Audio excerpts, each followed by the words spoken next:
আসসালামু আলাইকুম। সংবাদে আপনাদের সবাইকে স্বাগতম জানাচ্ছি। আমি ফাইজা। শুরুতেই সংবাদ শিরোনাম। যারা বলছে গণভোটের বিধান সংবিধানে নেই তারা ফ্যাসিজমকে সমর্থন করে, মন্তব্য জামায়াত নেতা আজাদের। জামায়াত দেশকে অস্থিতিশীল অবস্থার দিকে নিয়ে যাওয়ার চেষ্টা করছে বলেছেন মির্জা ফখরুল। গণ অভ্যুত্থানের পরেও অনেকে স্বৈরতন্ত্রের ভূত কাঁধে নিয়ে হাঁটছেন বললেন সাইফুল হক। ২৪-এর কাঠ খেলে কেউ নব্য ফ্যাসিস্ট হতে চাইলে আমরা বসে থাকব না, মন্তব্য নাসির উদ্দিন পাটোয়ারির। পল্টনে আজ জামায়াতসহ ৮ দলের মহাসমাবেশ। নিষিদ্ধ আওয়ামী লীগের কর্মীদের মোকাবেলায় কয়েকশো কোটি বাঁশের লাঠি নিয়ে তৈরি হওয়ার আহ্বান ইনকিলাব মঞ্চের মুখপত্র ওসমান হাদির। জয় বাংলা বলা অপরাধ হলে আমাকে গ্রেফতার করুন, বললেন কাদের সিদ্দিকী। সবশেষ জানাবো, রাজধানীর বিভিন্ন জায়গায় ককটেল বিস্ফোরণ, আগুন, জনমনে আতঙ্ক। এতক্ষণ শুনছিলেন সংবাদ শিরোনাম, এবার বিস্তারিত খবর। জামাত দেশকে অস্থিতিশীল অবস্থার দিকে নিয়ে যাওয়ার চেষ্টা করছে বলেছেন মির্জা ফখরুল। জামায়াতে ইসলামী বিভিন্ন অজুহাত তুলে দেশকে একটা অস্থিতিশীল অবস্থার দিকে নিয়ে যাওয়ার চেষ্টা করছে বলে মন্তব্য করেছেন বিএনপির মহাসচিব মির্জা ফখরুল ইসলাম আলমগীর। সোমবার বিকেলে সদর উপজেলার বড় দেশশ্বরী বাজার ও রুহিয়া উচ্চ বিদ্যালয়ের মাঠে থানা বিএনপির আয়োজনে ইউনিয়নবাসীর সঙ্গে মতবিনিময় সভায় প্রধান অতিথির বক্তব্যে তিনি একথা বলেন। মতবিনিময় সভায় মির্জা ফখরুল বলেন, একটি দেশ তখনই উন্নয়নে যেতে পারে যখন জনগণ ঐক্যবদ্ধ হয়, যখন জনগণ চায় আমরা উন্নতি করব। জনগণের মধ্যে সারাক্ষণ দ্বন্দ্ব বিবাদ, ফেতনা, ঝগড়াঝাঁটি যদি থাকে তাহলে কি উন্নতি হতে পারে? যখন গণ অভ্যুত্থান হলো তখন আমরা ভেবেছিলাম ঐক্যবদ্ধ হয়ে কাজ করতে পারব, কিন্তু দুর্ভাগ্য আমাদের, আমরা দেখলাম কিছু কিছু দল বিভেদ সৃষ্টি করার চেষ্টা করছে। আমি পরিষ্কার করে বলতে চাই, আজকে জামাতে ইসলামী বিভিন্ন অজুহাত তুলে দেশকে একটা অস্থিতিশীল অবস্থার দিকে নিয়ে যাওয়ার চেষ্টা করছে। আমরা এর তীব্র বিরোধিতা করছি। আমরা মনে করি সমস্যা তৈরি করে গণতন্ত্রকে ব্যাহত করার চেষ্টা, নির্বাচনকে ব্যাহত করার চেষ্টা জনগণ কোনোভাবেই বরদাস্ত করবে না। বিএনপির মহাসচিব বলেন, ১৫ বছর আমরা ভোট দিতে পারিনি, ভোট দেওয়ার সুযোগ এসেছে। যেভাবে দেশের উন্নতি হয় আমরা সেভাবে ভোট দেব।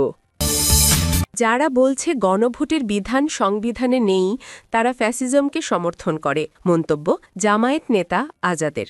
গণভোটের বিধান বিদ্যমান সংবিধানে নেই বলে যারা বিভিন্ন কথা বলছেন তারা ফ্যাসিজমের অবস্থানকেই সমর্থন করেন বলে মন্তব্য করেছেন জামায়াতে ইসলামীর সহকারী সেক্রেটারি জেনারেল হামিদুর রহমান আজাদ। সোমবার সন্ধ্যায় রাজধানীর পুরানা পল্টনে ইসলামী আন্দোলন বাংলাদেশের কেন্দ্রীয় কার্যালয়ে এক যৌথ প্রেস ব্রিফিংয়ে হামিদুর রহমান আজাদ একথা বলেন। তিনি বলেন, গণভোটের বিধান বিদ্যমান সংবিধানে নেই। পঞ্চদশ সংশোধনীর আগে গণভোটের বিধান সংবিধানে ছিল। ফ্যাসিবাদ আমলে যে সংবিধান সংশোধন করা হয়েছে সেটা নিয়ে আদালতে মামলা চলছে।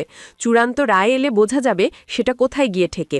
এখন যদি কোনো রাজনৈতিক দল এ বিষয়ে প্রশ্ন তোলে তাহলে তারা ফ্যাসিজমের অবস্থানকেই সমর্থন করে। জুলাই সনদ ও এর বাস্তবায়ন আদেশ দুটো আলাদা বিষয় হলেও বিএনপি দুটো বিষয়কে এক করে ফেলছে বলে মন্তব্য করেছেন হামিদুর রহমান আজাদ।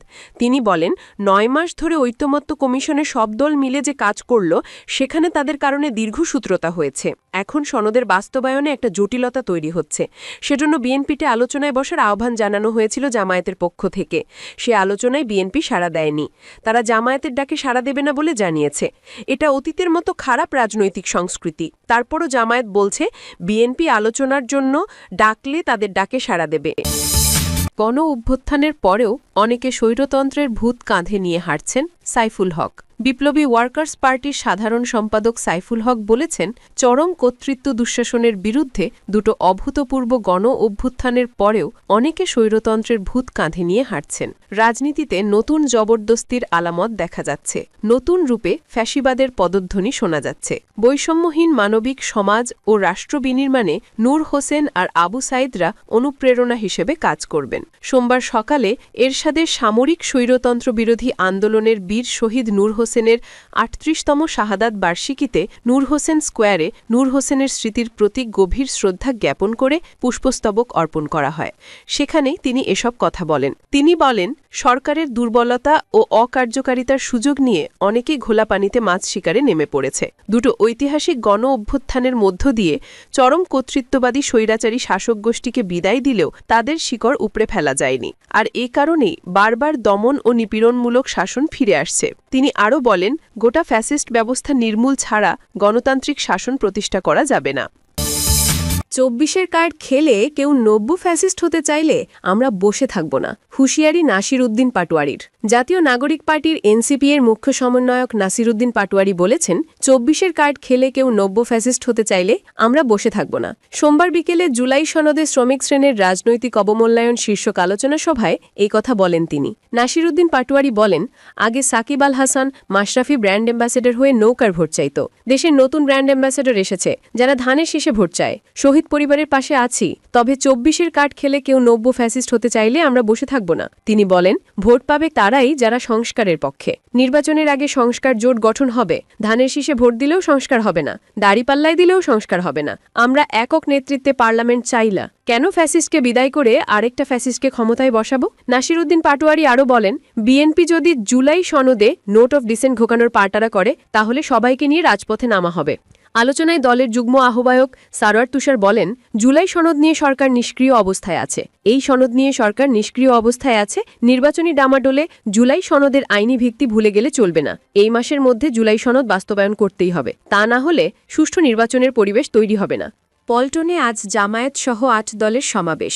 পূর্ব ঘোষিত কর্মসূচি হিসেবে আজ মঙ্গলবার রাজধানীর পল্টনে গণসমাবেশ করবে যুগপথ আন্দোলনে অংশ নেওয়া ৮ দল। এই কর্মসূচিতে হাজার হাজার নয় বরং লাখ লাখ মানুষের জমায়েত হবে বলে আশা ব্যক্ত করেছেন জামায়াতে ইসলামীর সহকারী সেক্রেটারি জেনারেল হামিদুর রহমান আজাদ।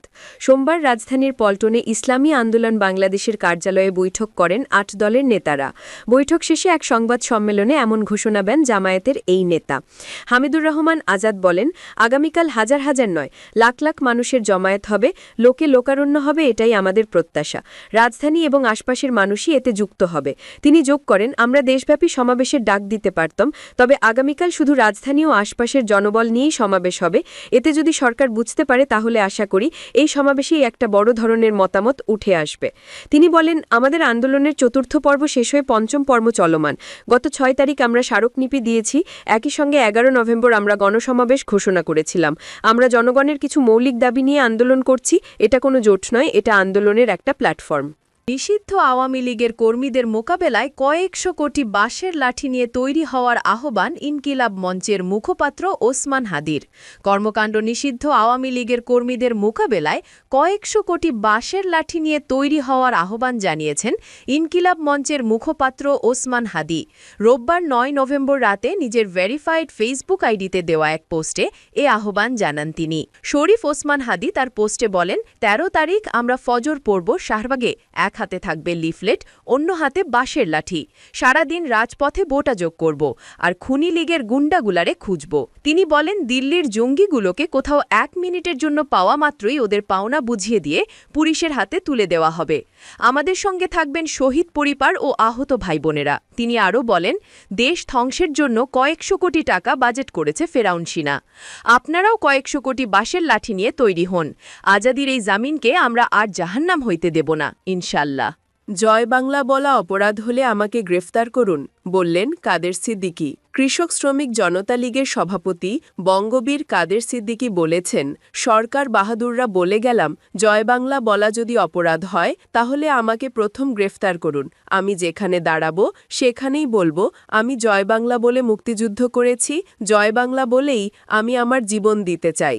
সোমবার বিকেলে টাঙ্গাইলের সখীপুর উপজেলার বহেরাতৈল ইউনিয়ন কৃষক শ্রমিক জনতা লীগের দ্বিবার্ষিক সম্মেলনে প্রধান অতিথির বক্তব্যে এসব কথা বলেন তিনি। কাদের সিদ্দিকী বলেন, আমার নেতা বঙ্গবন্ধু শেখ মুজিবুর রহমান। আমি একজন মুক্তিযোদ্ধা। মুক্তিযুদ্ধ আমার ধ্যান, বঙ্গবন্ধু আমার চেতনা, বঙ্গবন্ধু আমার চৈতন্য। এখান থেকে কেউ সরাতে পারবে না। রাজধানীর বিভিন্ন জায়গায় ককটেল বিস্ফোরণ, আগুন, জনমনে আতঙ্ক। ঢাকার বিভিন্ন এলাকায় ককটেল বিস্ফোরণ ও বাসে আগুন দেওয়ার কয়েকটি ঘটনা ঘটেছে। এমন পরিস্থিতিতে রাজধানীবাসীর মনে তৈরি হয়েছেন আতঙ্ক। সতর্ক অবস্থানে রয়েছে আইন শৃঙ্খলা বাহিনী। সোমবার সকালে রাজধানীর অন্তত 4টি জায়গায় ককটেল বিস্ফোরণ পর সন্ধ্যায় আরও 2টি জায়গায় ককটেল বিস্ফোরণের খবর পাওয়া গেছে। রাতে ককটেল বিস্ফোরণে ঘটনা ঘটেছে জাতীয় নাগরিক পার্টি এনসিপির অফিসের সামনে। সন্ধ্যা 7:30টার দিকে ধানমন্ডিতে ল্যাব এইড হাসপাতালের সামনের সড়কে একটি বেসরকারি বিশ্ববিদ্যালয় শান্তা মারিয়াম ইউনিভার্সিটির একটি বাসে আগুন দেওয়া হয়। এছাড়াও সকালে শাহজাদপুরে ভিক্টর পরিবহন এবং মেরুল বাড্ডায় ব্র্যাক ইউনিভার্সিটির কাছে আকাশ পরিবহনের বাসে আগুন দেওয়া হয় বলে ফায়ার সার্ভিস জানিয়েছে। এছাড়াও সন্ধ্যায় মৌচাক ও খিলগাঁওয়ে দুটি স্থানে ককটেল বিস্ফোরণের খবর পাওয়া গেছে। ঢাকা মেট্রোপলিটন পুলিশের উপ police commissioner media Mohammad Talebur Rahman বলেন, রাজধানীর কয়েকটি স্থানে ককটেল বিস্ফোরণের ঘটনায় কয়েকজনকে গ্রেপ্তার করা হয়েছে। একই সঙ্গে নিরাপত্তা ব্যবস্থা আরও জোরদার করা হয়েছে। যে কোনো ধরনের নাশকতার প্রতিরোধে পুলিশ তৎপর রয়েছে। বিশৃঙ্খলা ঠেকাতে সাধারণ মানুষকে এগিয়ে আসার এবং সতর্ক থাকার অনুরোধ জানিয়েছে পুলিশ।